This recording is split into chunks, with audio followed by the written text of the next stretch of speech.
Hi guys, gusto mo bang magkaroon ng mini garden pero hindi mo alam kung paano magsimula? Don't worry, ituturo ko sa iyo kung paano magtanim ng bulaklak sa simpleng paraan. Step 1. Kailangan natin magsuot ng gloves para hindi kumapit ang mga bakterya sa ating mga kamay.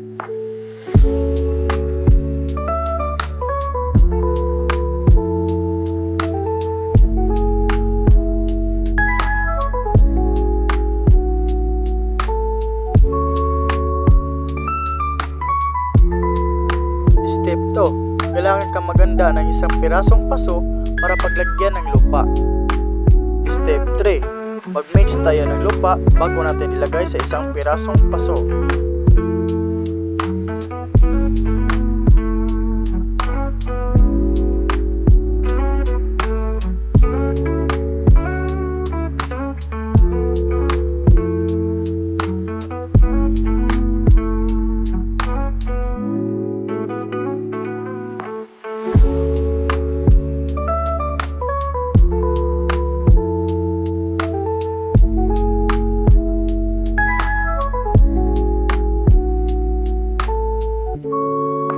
Step 4.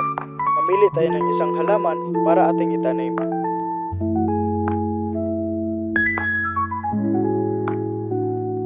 Step 5. Bukayin natin ang gitnang bahagi ng ating lupa para itanim natin ang ating halaman.